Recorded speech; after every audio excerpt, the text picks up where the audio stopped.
everyone, I'm Not Whelm, and this is Look Outside, the story explained. Imagine one day the sky changes, a mysterious visitor appears, and with it, a terrifying new rule for survival. Whatever you do, don't look outside, because anyone who does, anyone who glimpses this entity, is twisted into a grotesque, nightmarish monster. The world is thrown into absolute chaos, and our entire story unfolds with the claustrophobic confines of a single apartment building. We experience this through Sam, our main protagonist. And Sam, well, before this whole apocalypse kicked off, he was a pretty average middle-aged guy. The game describes him as unemployed, a big-time gamer, basically a homebody in his apartment 33. The day the visitor arrives, Sam wakes up from a weird dream. He's hit with this intense, almost irresistible urge to go to his apartment window and just look outside. It's like something is pulling him towards it. But before he can make that fatal mistake, his neighbor Sybil makes her presence known. And when I say makes her presence known, I mean a giant single eyeball appears staring at him from a new crack in his wall. This is Sybil now. She tells Sam that whatever is happening, this phenomenon is set to last for 15 long days. Sybil, who you actually talk to when you want to save your game in normal mode, then gives him a stark warning. Don't look outside. So that's the setup. Sam's trapped. He's gonna survive for 15 days in his apartment building where one wrong look can mean a hideous transformation. His apartment number 33 on the 3rd floor becomes his main safe house. It's where he can sleep to recover, better cook food if he finds any, and even play some old video games to keep himself from losing it. But even in his own bedroom, the window is a constant threat. If he opens it, it's an instant game over. Sam can't just hide in apartment 33 for 15 days. He needs food, supplies, maybe something to defend himself with, and honestly, he probably wants some answers about what in the world is going on. This means he has to step out into the apartment building, which, as you can guess, is no longer the friendly place that it used to be. The moment anyone looked at the visitor in the sky, they started changing, and this building is now filled with these transformed, often hostile ex-neighbors. It's got 5 floors and a basement, and used to have normal stuff like a convenience store and a laundromat. Keyword used to. Sam starts on the 3rd floor, which is where his apartment is. Even up here, things are off. For example, in apartment 31, there's an observation room where you can find a void disk. We'll get to what those disks are in a second. And in apartment 34, he can find the mercury disk, but it's hidden away and he actually needs to find ice melt to even reach it, because parts of the apartment are frozen over. Yeah, frozen. This place is weird. Heading down, the 2nd floor is literally split in half by this giant crack in the floor. To get to the other side, Sam eventually needs to get the elevator in the basement working. It's on this floor in apartment 21, which belongs to the guy Lyle, who Sam vaguely remembers and who probably stole his spare key, that things get even stranger. A new stairway going down has just appeared in Lyle's bathroom, and that's the only way to initially reach the 1st floor and unlock its stairwell door. This floor is a total nightmare. It's not a normal hallway anymore. The game describes its layout as heavily warped and is now an infinitely looping grid of halls and doors. Sam has to use landmarks to even have a chance, all while avoiding some deadly creature that's roaming around. It's pure survival down there. It's on this messed up floor in apartment 13 that Sam has to make a sacrifice to this thing called the Mouth, just to get the Earth disk. And in apartment 11, guarded by a lovely creature called the Rat Freak, he finds the Mars disk. Now, these planet disks I've been mentioning are super important. They're basically keys. They're old projection slides of planets like Earth, Mars, Mercury, Pluto, all 9 of them, plus the Sun and even a special negative disk Sam can make. These were originally owned by a guy named Edwin, who loaned them out. The Astronomers, these cultist guys we'll talk more about soon, have installed locks on doors throughout the building that need specific combinations on these disks to open. Each lock has a number, And here's the clever bit. The number of moons each planet has is its value. So Mercury with 0 moons is 0, Earth with 1 moon is 1. Sam finds a chart in Edwin's apartment that hints at this system. It's a cool, recurring puzzle to get to new areas. So by finding the Earth disk value 1 and the Mars disk with a value of 2, Sam can finally unlock the way to the ground floor. This floor has the landlord Mr. Henderson's apartment, a fish and chips shop called Mutt's, the laundry room, and the convenience store. It's also where we meet Jasper, one of the head astronomers in the lobby. But just as Sam gets to the lobby, a bus crashes right into the building, unleashing a bunch of hand mutants. Just another day in Look Outside, I guess. From the ground floor, using a key from the landlord's apartment, Sam can get down into the basement. This area gives him access to the all-important elevator, once he deals with the elevator thing monster, the parking garage, and the sewers. Down here, he can also find the Neptune disk in a lovely spot called the Fungal Layer, and even a camp of mutated refugees who somehow survived the horrors from outside the building. As Sam pushes deeper into this transforming building, he's not just fighting monsters and solving these planet puzzles.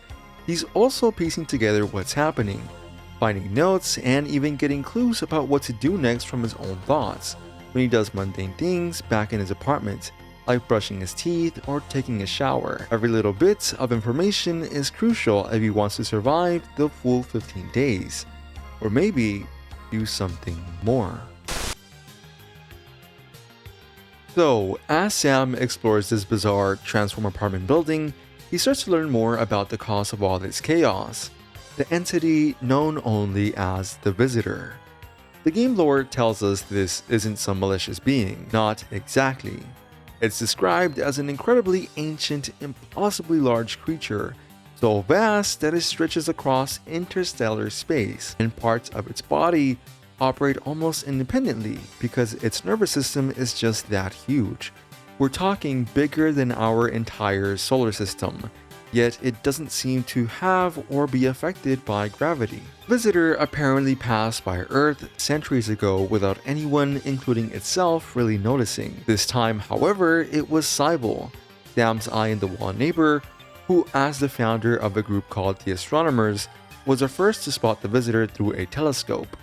This act of observation, her regard, is what actually caused the visitor's attention in deep space, drawing it closer to Earth out of sheer curiosity.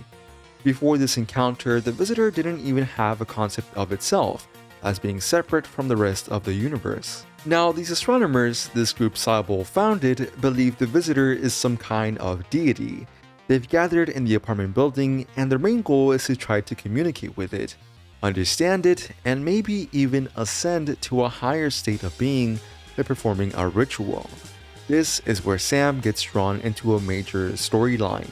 He meets Jasper, one of the leading astronomers, in the lobby of the ground floor.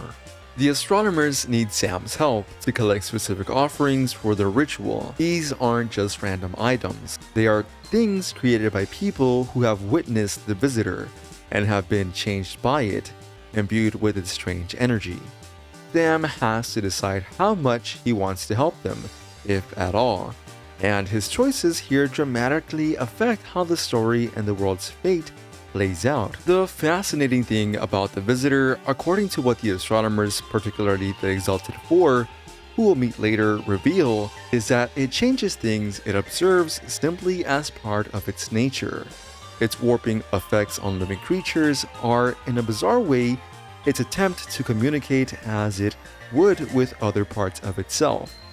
Because its perception is so alien, anyone who views a detailed enough description of it makes the visitor aware of them, which then triggers those transformative effects. This also led to other weirdness in the building, like hallways looping infinitely or rooms changing, and even digital photos getting all messed up worldwide. Okay, this is where Look Outside truly shines and gets incredibly wild. The endings. There are several of them, each determined by Sam's action over the 15 days, especially concerning the astronomer's ritual. But let's go ahead and break each of them down. This is what you might call the default bad ending. It happens if Sam basically just waits out the full 15 days for the visitor to leave without really interfering with the ritual or other major events. The game asks you on the final morning, is it safe now to look outside? If you choose to look, the world is unrecognizable. The visitor is gone, but the cataclysm has wiped out over 2/3 of humanity. Most survivors are grotesquely formed, known as the Cursed, and many are plagued by depression, paranoia, and psychosis. And then there are the 100 Gods, 124 gargantuan, super intelligent, and utterly inhuman monsters, possibly humans who hit the curse lottery, or maybe alien overlords left behind. They become the tyrants of this new broken world, their cults forming the closest thing to government. Rebuilding is slow and brutal. One final mystery gnaws at Sam. His neighbor, Sybil, vanished on the final night, a giant hole in her apartment wall as if something plucked her from the sky. A grim outcome for just waiting it out. This ending occurs if Sam gives Jasper, the head astronomer, 4 false or incorrect offerings for the ritual. When the ritual inevitably fails, all astronomers mutate horribly. Sam is then told he needs to perform the ritual himself, but because the offerings were wrong, when he attempts it, his body convulsates violently, his head splits, limbs stretch, and his mind splinters into something beyond understanding. It becomes something described as a living fractal. Definitely not a win. If Sam provides Jasper with at least 1 correct offering, but not all 4 needed for a perfect ritual, things still go haywire. Sam flees the rooftop scene as the astronomers transform into twisted abominations. He staggers back into his apartment, covered in blood, horrifying his friends. Rushing to the bathroom, he realizes he's seeing double, feels cold, nauseous, and then he notices it in the mirror. Extra hands. He's starting to transform because he was on the roof and looked up at the visitor during the botched ritual. He tries desperately to calm down, to stop the changes by closing his eyes and counting, but the transformation gets worse and worse. He can't stop it. A truly panicked, horrifying end for Sam's human form. This is one of the most nightmarish. It happens if Sam gives Jasper at least 1 correct offering plus a specific item, a caged guinea pig, but then fails to defeat the abomination the guinea pig becomes, an ascent god called Sin Amun. Sam loses consciousness. Years pass, the visitor is long gone, but the world is in a ruin, prowled by horrors.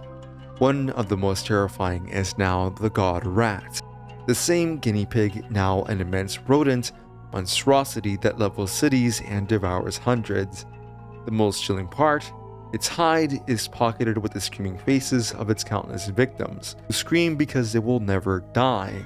And Sam is one of those faces, screaming for eternity. This one follows the same setup, at least 1 correct offering plus the caged guinea pig, but this time Sam successfully defeats the Sin Amun creature on the roof, or so he thinks. As he collapses, the rodent god continues thrashing, growing larger. Sam realizes he was only fighting a tiny part of it, and his victory actually made it grow faster now that any limiters are gone. The infinitely expanding rodent flesh surges, consuming the building, the city, everything. Sam is assimilated, his own hand bites his face, and he starts becoming part of this planet-devouring entity. Eventually, Sin Amun has consumed the Earth, even taking a bite out of the moon. All that's left is the colossal Sin Amun, composed of countless beings, including Sam, floating in the cold void of space, almost missing the screams, feeling a little bit lonely. A truly cosmic, bizarre fate. If Sam gives Jasper all 4 correct offerings for the ritual, but then flees from or is killed by the beings the 4 astronomers become, known as the Exalted 4, this ending unfolds. The world ends with 90% of humanity wiped out, mostly by the Exalted Four, who now fly through the sky screaming, siphoning victims into themselves, leaving only piles of clothing. They rule the earth unopposed. Some people even offer themselves willingly, hoping for ascension to a paradise. Though Sam got some answers from the Astronomers before they completely lost it, many mysteries remain, including Cybele's vanishing. Now, for a truly unique, good ending, Sam gives all 4 correct offerings, defeats the Exalted Four in their fused form, and is in the presence of the Visitor. Crucially, he declines to view the Visitor's true form. As he returns to Earth, he realizes the interaction has changed him profoundly. He's grown to an immense colossal size, with hundreds of enormous new limbs branching out, each tipped with strange new senses, eye stalks, mouths, even hands. It's grotesque, but somehow miraculously, his sanity remains intact. Over the next few years, despite his horrifying appearance, Sam uses his new tectonic body and incredible powers to help humanity rebuild. He becomes known as the Protector of Earth, his limbs as common as trees, a source of comfort and aid. The world recovers, united by the cataclysm, and Sam, despite his form, is surrounded by his friends and feels happy. He embraces the change but retained his humanity. And finally, the ultimate cosmic horror ending. Same setup as before, all 4 correct offerings defeat the Exalted Four, but this time Sam agrees to look upon the Visitor's true form. The Visitor plants an image, no, the experience of its own immense body into Sam's mind. But it's too much. Sam's brain is overwhelmed, memories are wiped, his perception of time and language gone as his mind is repurposed to comprehend the incomprehensible scale of the Visitor. This all happens in less than 100th of a second as his brain cells implode and reform into something new. The result? The Visitor departs, but it leaves behind a terrible beast. What Sam has become. Countless limbs tipped with sucking mouths, this new creature devours people by the dozens, growing larger with each victim. Her body's assimilated. Within years, it has spread its immense form over the entire world, cooking civilization, uprooting everything. The new survivors are hunted down, the world never recovers, and the creature that was Sam, it feels nothing. Its mind is blank. Curiosity, in its most extreme form, led to utter annihilation and a terrifying, mindless existence. Look Outside is clearly more than just a monster game. It's packed with so many themes. That burning curiosity is front and center. The constant temptation to look outside, to uncover secrets even when you know it could be disastrous. It really plays on the fear of the unknown, with the Visitor being this alien thing we can barely understand.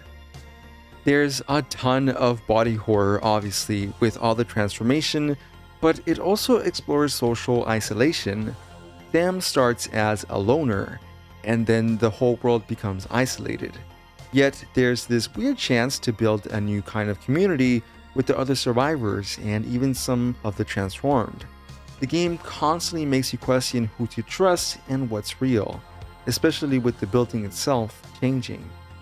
And one of the most fascinating things is how it plays with the idea of perception. Looking, seeing, understanding, these things have immense power and consequences in this world. Some endings even suggest a strange kind of acceptance or belonging in the grotesque, like Sam finding happiness as a protector of Earth, or even the terrifying piece of the Zin Amon entity. So that's the incredibly detailed and horrifying story of Look Outside. From a simple warning to not peek out the window, to Sam potentially becoming a planet-sized survivor for a world-ending cosmic horror. It's a game that definitely sticks with you because of its unique premise, its unsettling atmosphere, and those truly unforgettable endings. But what do you guys think? Which of these endings hit you the hardest? What would you have done in Sam's shoes? Let me know your thoughts down in the comments below. If you enjoyed this deep dive and want more story explanations, make sure to hit that like button, and if you're new here, consider subscribing and ringing that notification bell so you don't miss out on future videos. Thanks so much for watching. I'm Not Whelm, and I'll catch you on the next one. Stay safe and maybe keep those curtains drawn tonight.